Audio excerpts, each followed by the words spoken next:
Hello दोस्तों, स्वागत है आपका हमारे यूट्यूब चैनल मिस्टर असेट्स पर। दोस्तों, इस वीडियो के अंदर हम बात करने वाले हैं कि हम क्रेडिट कार्ड का बेहतर तरीके से इस्तेमाल कैसे कर सकते हैं, यानी कि स्मार्ट तरीके से क्रेडिट कार्ड का इस्तेमाल कैसे कर सकते हैं। दोस्तों, क्रेडिट कार्ड कैसे फ़ायदेमंद होता है, मैंने आपको वैसे बताया ही था कि कोई भी भुगतान हो, कोई भी ट्रांजैक्शन हो और जो कैश ले जाने की जो झंझट होती है उससे बचने के लिए हम क्रेडिट कार्ड का इस्तेमाल करते हैं, जो कि फ़ायदेमंद होता है।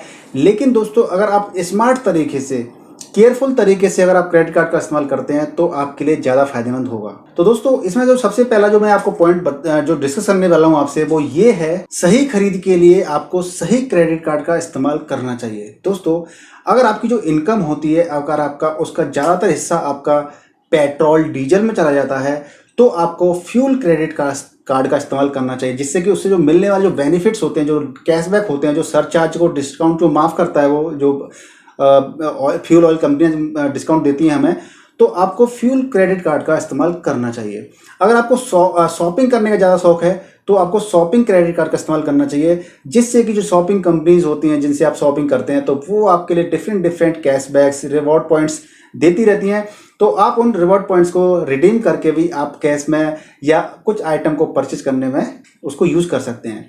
अगर आपको ट्रैवल का ज़्यादा शौक है, ट्रैवलिंग करते हैं, तो आपको ट्रैवलिंग के लिए क्रेडिट कार्ड लेना चाहिए। जिससे क्या होता है कि आप होटल बुकिंग कर रहे हैं, एरोप्लेन की टिकट बुक कर रहे हैं, आप कोई भी बस वगैरह बुक कर रहे हैं, कैब बुक कर रहे हैं, तो आपका ट्रैवलिंग का वाला क्रेडिट कार्ड आपके लिए बेनिफिट रहता है और उसके जो रिवॉर्ड्स होते हैं, कैशबैक होते हैं, आपको वो मिल जाते हैं।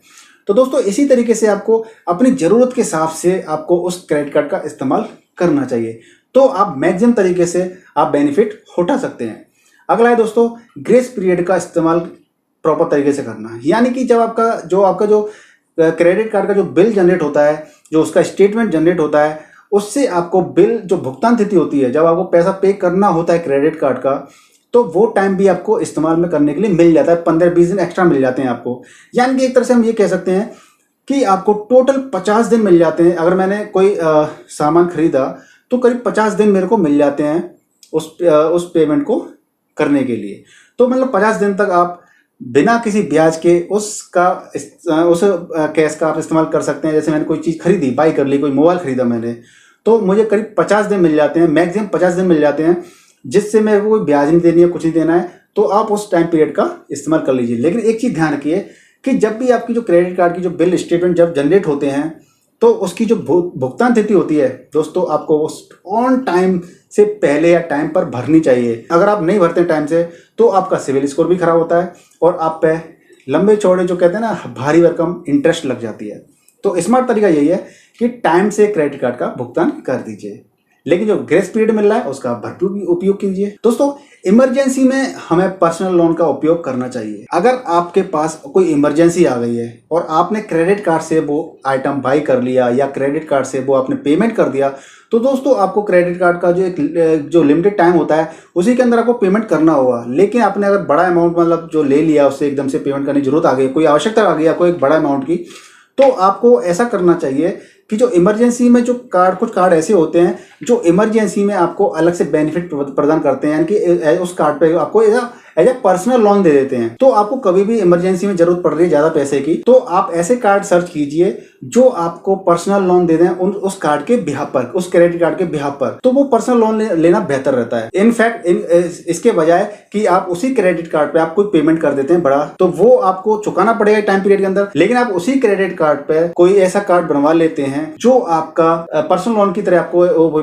भुगतान कर दे आपको, और बाद में आपको उसको धीरे धीरे चुकाते रहिए उसकी उनकी जो कंडीशन होती है उसके अकॉर्डिंग। तो आपको इमरजेंसी में पर्सनल लोन इस तरह से लेना बेटर रहता है। क्रेडिट कार्ड जो पर्सनल लोन की तरह उसको सर्विस प्रोवाइड कर देते हैं। दोस्तों, सबसे ज्यादा जो आपको रिवॉर्ड्स पॉइंट्स अगर आपको कलेक्ट करने हैं, तो उसके लिए आपको सबसे ज्यादा ऑनलाइन शॉपिंग ही करनी चाहिए। यानी कि अगर आप चाहते हैं ज्यादा फायदा चाहते हैं, ज्यादा कैशबैक चाहते हैं, ज्यादा रिवॉर्ड्स पॉइंट्स चाहते हैं, तो आपको सबसे ज्यादा ऑनलाइन खरीदारी ज्यादा करनी पड़ेगी। तभी आप उन रिवॉर्ड्स पॉइंट्स को रिडीम कर सकते हैं कैश में, या उन रिवॉर्ड पॉइंट से कुछ बाई कर सकते हैं पर्टिकुलर स्टोर पर जा करके, जो कि उनकी बैंक बताती है कि वहां पे जाके आप उस रिडीम से आप उन आइटम्स को बाई कर सकते हो या कैश में रिडीम कर सकते हो। तो इस तरह की पॉइंट्स को आपको ऑनलाइन खरीदारी ज्यादा करनी पड़ेगी अगर आप चाहते हैं कि आपको कैशबैक्स और रिडीम पॉइंट मिले। इसलिए अगले पॉइंट की तरफ चलते हैं। समय समय पे रिडीम पॉइंट्स को रिडीम करना, अपने जो रिवॉर्ड्स पॉइंट्स होते हैं उनको रिडीम करना। करना, यानी कि जो पॉइंट्स होते हैं आपकी उनकी भी एक एक्सपायरी डेट होती है। मेरे साथ ऐसा हुआ था कि मेरे करीब 7000 8000 पॉइंट्स से रिवॉर्ड पॉइंट्स से वो एक्सपायर हो गए और मैंने उनको रिडीम नहीं किया। तो आपको समय समय पे अपना